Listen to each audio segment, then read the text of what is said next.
Captain Marcus Kane stood at the observation deck of the mining station Titan 7, watching the endless void of space beyond Jupiter's orbit. The routine patrol had been quiet for months, just the way he liked it. His crew of 25 operated the deep space monitoring equipment, scanning for asteroids and debris that might threaten the inner colonies. Lieutenant Sofia Rivera burst into the command center, her face pale with excitement. "Captain, you need to see this immediately. We've picked up something extraordinary." Marcus followed her to the main console, where the screens displayed wave patterns unlike anything in their databases. The signal was clearly artificial, organized, in mathematical sequences that no natural phenomenon could create.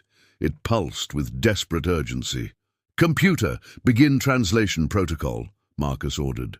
The advanced AI systems Earth had developed worked for several tense minutes, slowly converting the alien transmission into recognizable patterns.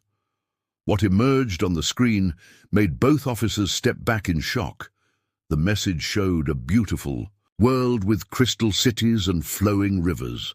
The beings who lived there had 4 arms and moved with graceful purpose. Their technology seemed advanced but peaceful, designed for exploration rather than war. Then the images changed to horror. Massive dark ships appeared in the sky, angular and menacing. They opened fire without warning, turning the crystal cities into burning ruins. The peaceful aliens tried to defend themselves, but their ships were clearly built for science, not battle. "We are the Zoraki people of the Kepler system," the translation read. "Our world is dying. The Krex Empire destroys everything they touch. We send this message to any who might hear, especially the humans of Earth. We have heard stories of your kind through the galaxy's networks, stories of a species that protects others, not for gain, but because it is right." The message continued, with devastating footage. Krex soldiers, tall and covered in black armor, hunted civilians through burning streets. They seemed to enjoy the terror they caused, often killing when they could have simply captured. The Zoraki showed families being separated, children crying for parents who would never return. "If you receive this message, please help us," the dying Zoraki leader pleaded. "We offer everything we have, all our knowledge and friendship, to any who would stand against this evil." Marcus immediately contacted Earth Command. Within hours, Admiral Thompson was reviewing the transmission from Lunar Base. The Earth's military leaders gathered in emergency session, their faces grim as they watched the systematic destruction of an entire civilization. "How do we know this is real?" asked General Harrison from the European Federation. "This could be some kind of test." "Our deep space sensors confirm massive energy readings in the Kepler system," Admiral Thompson replied. "Something terrible is happening there. The question is, what do we do about it?" The debate was intense. Earth had spent decades building defenses, but always to protect their own system. Getting involved in an alien war would expose their capabilities to unknown enemies. But then a second transmission arrived that changed everything. A Krex commander appeared on screen, massive and cruel. "I am War Commander Zethok of the Krex Empire. To any species receiving this transmission, know that the Zoraki are now property of the Krex. Any interference will result in your world's complete destruction." The alien grabbed a young Zoraki prisoner and executed her on camera to demonstrate his point. The transmission ended, leaving Earth's leaders in stunned silence. "That changes everything," Admiral Thompson said quietly. "No one threatens Earth, and no one commits genocide while we have the power to stop it." The vote was unanimous. Earth would respond to the Zoraki distress call. Admiral Thompson activated Protocol 7, something that had never been used before. Across the solar system, hidden bases that had been dormant for decades suddenly came, alive with activity. Captain Jessica Torres received the activation codes at Ceres Station, deep in the asteroid belt. What appeared to be just another mining facility was actually humanity's greatest secret. The entire asteroid was hollow, containing 200 warships that had been built in absolute secrecy over 30 years. "Wake them all," Torres ordered her staff. "Every ship, every crew member. We're going to war." The process took 6 hours. One by one, the crews awakened from their long sleep in suspended animation. These were not ordinary soldiers. They were Earth's best and brightest, volunteers who had agreed to spend decades in cold sleep so they would be ready when humanity needed them most. Commander David Walsh was the first ship captain to report ready. His vessel, the Thunderstrike, was a masterpiece of human engineering. Unlike the massive, slow ships that other species built, human warships were designed for speed and precision. They could move faster than anything the galaxy had seen, and their weapons could strike targets with deadly accuracy. "All ships report ready for departure," Walsh announced to the fleet. "We have full power and all weapons are operational." The human fleet was unlike anything that had ever existed. Each ship carried antimatter torpedoes that could destroy a city-sized target with a single hit. Plasma cannons could slice through any known armor, and quantum disruptors could tear apart the very atoms of enemy ships. But the real advantage was not in the weapons. It was in the people who used them. Colonel Maria Santos stood before 10,000 Marines in the troop carrier Liberty's Dawn. These soldiers had trained their entire adult lives for this moment, while other species relied on energy shields and advanced technology. Humans had perfected something far more dangerous, the ability to adapt and overcome any challenge. "Listen up," Santos told her troops. "We're not going to Kepler to conquer territory or steal resources. We're going to save innocent people from monsters. Every one of you volunteered for this mission. Every one of you knows what we're fighting for." The Marines responded with quiet determination. This was not the wild shouting of bloodthirsty warriors. It was the professional approval of people who understood their job and were ready to do it. As the fleet prepared to leave, more transmissions arrived from the Zoraki homeworld. Each one was worse than the last. The Kreks had begun systematic genocide, herding civilians into camps and killing them for sport. They broadcast their cruelty across their empire, treating murder like entertainment. Dr. Amanda Foster, Earth's leading expert on alien psychology, studied every transmission. What she found made her sick. "The Kreks are not just conquerors," she reported to Admiral Thompson. "They are sadists who take pleasure in causing pain. They have done this to dozens of species, always following the same pattern." Commander Robert Price, head of Earth's Intelligence Division, had been analyzing Kreks communications. "The Kreks have been doing this for over 200 years. They specifically target species that show potential for technological advancement. They don't want competitors." The intelligence report showed the true scope of Kreks' cruelty. 43 species had been completely wiped out. Billions of beings had died, not in honest warfare, but in systematic extermination campaigns. The Kreks kept detailed records of their kills, treating each destroyed civilization like a trophy. Admiral Thompson read the reports in his private quarters aboard the flagship Vengeance. Each page made him angrier. The Kreks had not just threatened Earth, they had revealed themselves to be the greatest evil the galaxy had ever known. "They made a mistake," Thompson said to his aide, Lieutenant Parker. "They could have conquered the Zoraki quietly. Instead, they had to boast about it. They had to threaten us." The human fleet began its journey to the Kepler system using hyperspace technology that Earth had developed in secret. The journey would take 3 days, but those 3 days would give the crews time to prepare for what was coming. On each ship, the soldiers and crew members studied everything they could about Kreks tactics. The aliens preferred massive, heavily armored vessels that could overwhelm enemies through sheer size. They fought in straight lines, using overwhelming firepower to crush opposition. It was a strategy that had worked against every species they had encountered. But they had never fought humans. Captain Luis Martinez, commander of the destroyer Swift Arrow, gathered his crew in the ship's main briefing room. Like all human military units, his crew was diverse, with men and women from every part of Earth. But they were united by a common purpose. The Kreks think they know how to fight because they've beaten everyone they've faced, Martinez explained. But they've never faced an enemy that refuses to fight by their rules. We're going to show them what human tactics can do.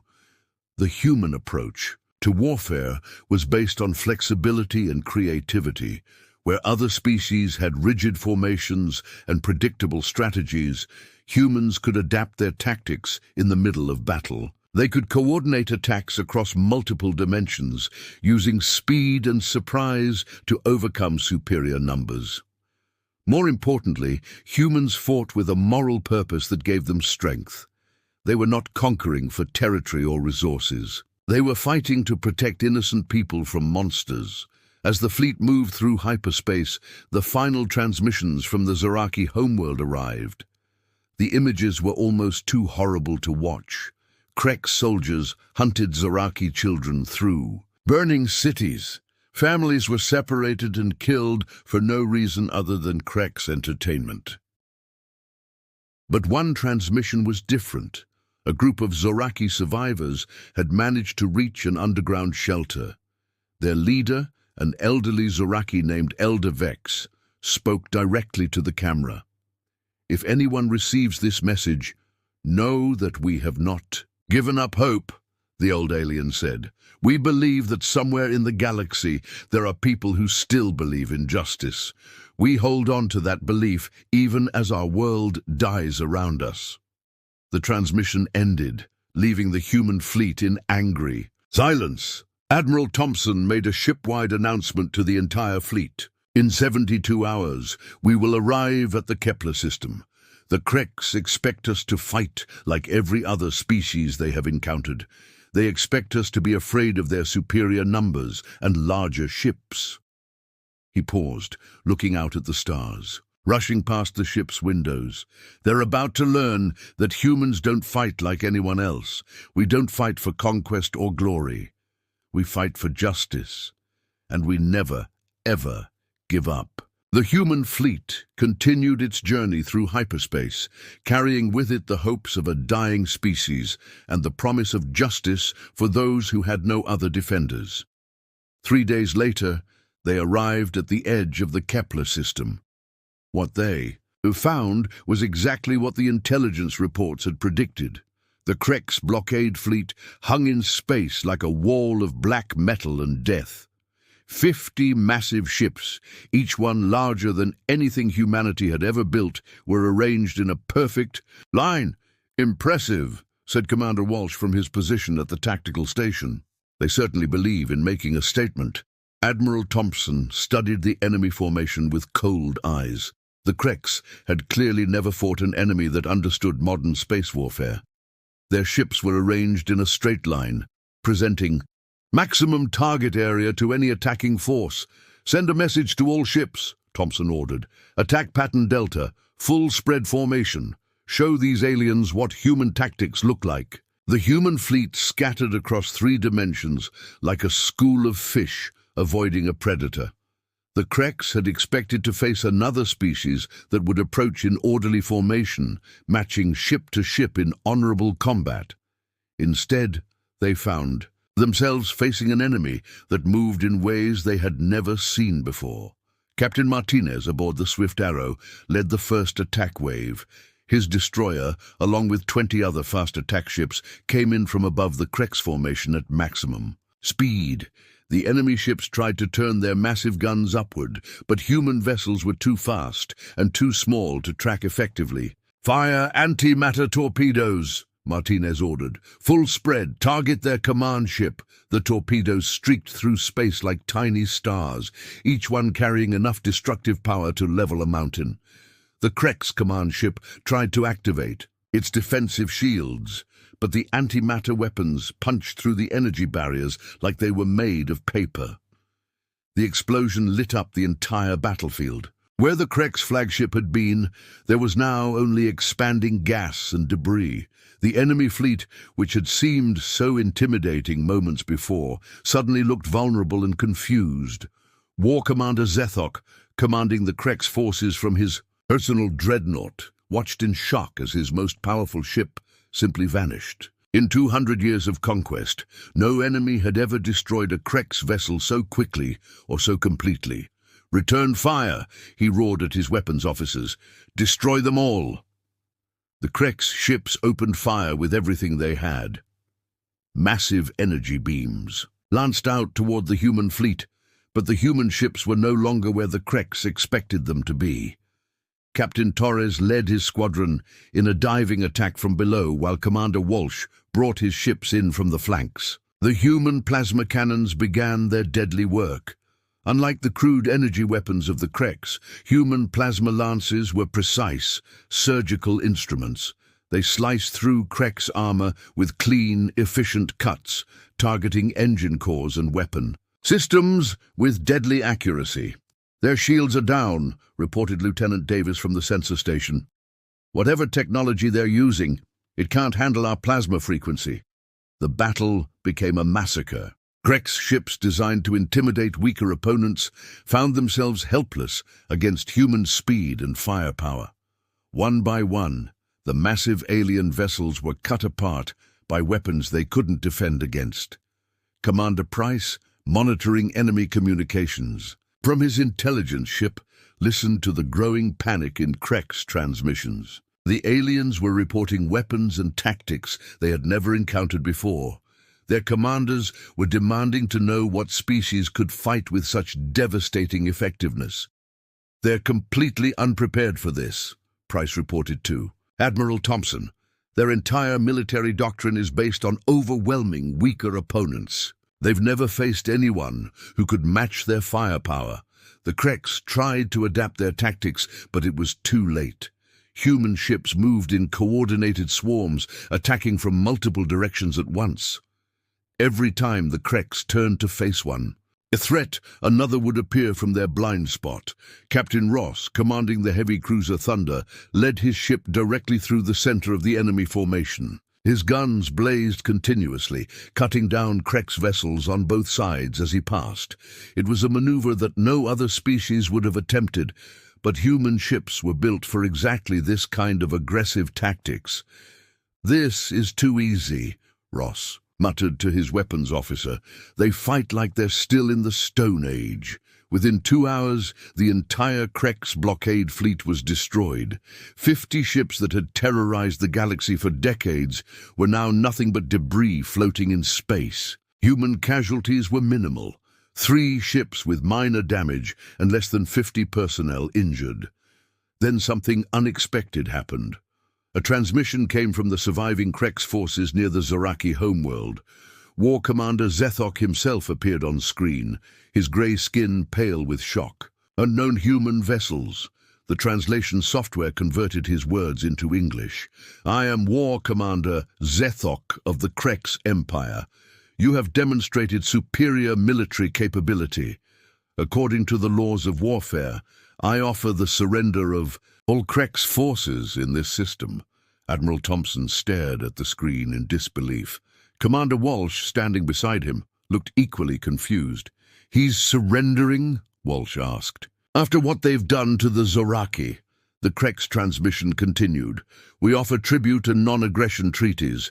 Your species has proven its strength. The Krek's Empire acknowledges human superiority in this engagement." Dr. Foster, the alien psychology expert, quickly explained what was happening. "This is how they think warfare works. In their culture, when you lose a battle, you surrender and offer tribute.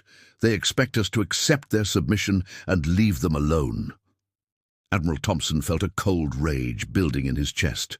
The Krek's leader was speaking as if the systematic murder of billions of beings was just a game with rules that everyone should follow. "He thinks we're going to just accept his surrender and walk away," Thompson said quietly. "He thinks we're going to let them keep their empire and continue their genocide." The Admiral opened a channel to respond to the Krek's transmission. When he spoke, his voice was calm, but carried the weight of absolute authority. War Commander Zethok, this is Admiral Thompson of the Earth Defense Fleet. You have misunderstood the situation. We are not here to demonstrate military superiority. We are not here to accept your surrender and negotiate treaties.